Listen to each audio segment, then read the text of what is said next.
Il est présent, mais jamais vraiment à toi. Tu connais peut-être cette situation.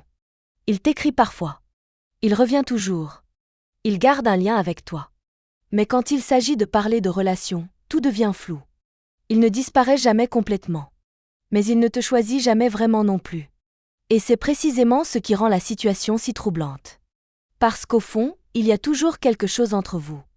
Une complicité. Une attirance. Des conversations qui durent tard dans la nuit. Des moments où tout semble simple. Puis soudain, il devient distant. Moins présent. Moins disponible. Et quand la relation semble avancer, il ralentit. Alors une question revient presque toujours. Pourquoi rester dans la vie de quelqu'un si on ne veut pas construire une relation avec elle? Parce que s'il ne voulait rien, il partirait.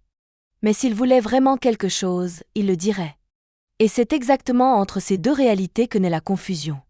Car ce type de comportement donne l'impression qu'il y a une histoire, sans jamais devenir une relation.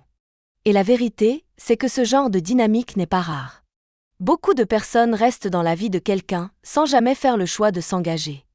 Pourquoi cette situation crée autant de confusion? Ce type de relation mélange deux messages totalement opposés. D'un côté, il y a de la proximité.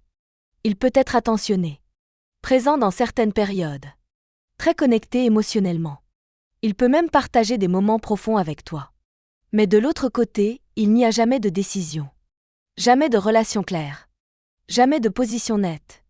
Et le cerveau humain déteste les contradictions. Alors il cherche une explication logique. S'il reste dans ma vie, c'est qu'il tient à moi.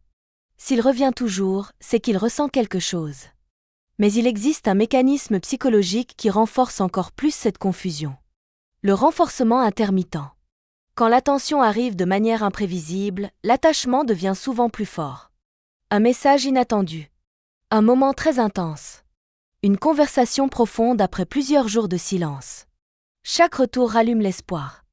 Et ce phénomène crée une dynamique très particulière. On attend le prochain moment où tout redeviendra proche. Mais il existe une nuance importante que beaucoup découvrent tard. Un homme peut sincèrement apprécier ta présence. Il peut aimer parler avec toi. Il peut même ressentir une forme d'attirance. Sans pour autant vouloir construire une relation. Ce qui peut vraiment se passer dans sa tête? Quand un homme agit de cette manière, plusieurs dynamiques peuvent expliquer son comportement. La première est très simple. Il aime la connexion, mais pas l'engagement.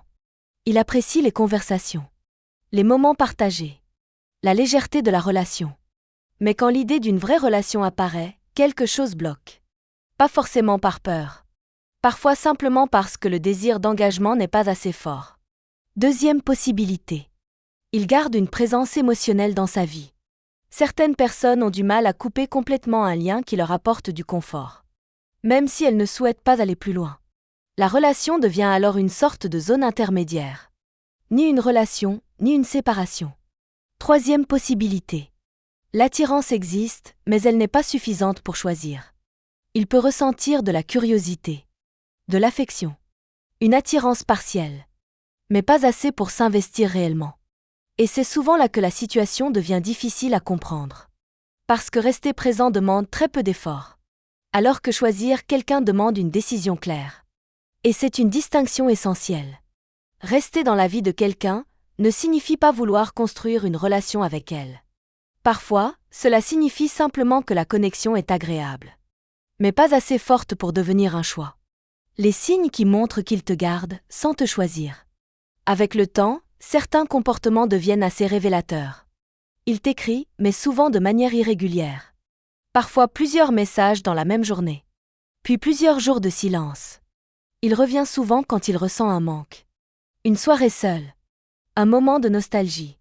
Ou simplement l'envie de retrouver une connexion qu'il apprécie. Mais dès que la relation semble devenir plus sérieuse, quelque chose change. Les conversations deviennent plus vagues. Les réponses plus courtes. Et les discussions sur la relation sont souvent évitées. Autre signe fréquent. Il peut montrer une forme de jalousie si tu t'éloignes. Si tu parles à quelqu'un d'autre. Si tu sembles moins disponible. Mais paradoxalement, il ne fait rien pour construire quelque chose de clair avec toi. Et il y a aussi ce détail qui passe souvent inaperçu. Il parle parfois d'avenir. De projets. De voyages. De ce qu'il aimerait faire plus tard. Mais jamais d'un futur avec toi. Comme si la relation existait dans le présent, mais ne devait jamais devenir une direction. Et c'est là que la dynamique apparaît plus clairement. Il entretient le lien. Mais il évite la décision. La vérité difficile derrière ce comportement. Dans les relations, il existe une différence essentielle que beaucoup découvrent trop tard. La différence entre vouloir quelqu'un dans sa vie et choisir quelqu'un. Certaines personnes aiment la présence de quelqu'un. Elles aiment la connexion, les discussions, les moments partagés. Mais aimer une présence ne signifie pas vouloir construire une relation. Quand quelqu'un choisit vraiment une personne, les choses deviennent généralement plus simples. Les actions deviennent cohérentes. Les ambiguïtés disparaissent assez vite. Parce qu'un choix crée naturellement une direction. Alors que garder quelqu'un dans sa vie ne demande aucune décision. C'est une position confortable. Le lien existe, mais aucune responsabilité n'est prise. Et c'est pour cette raison que ce type de relation peut durer très longtemps. Parce qu'elle nourrit l'espoir, sans jamais devenir une réalité. La vérité est parfois difficile à accepter. Mais quand une relation reste floue pendant longtemps, le flou lui-même finit souvent par être une réponse. Et vous, avez-vous déjà vécu une relation où un homme restait dans votre vie, sans jamais vraiment vous choisir ?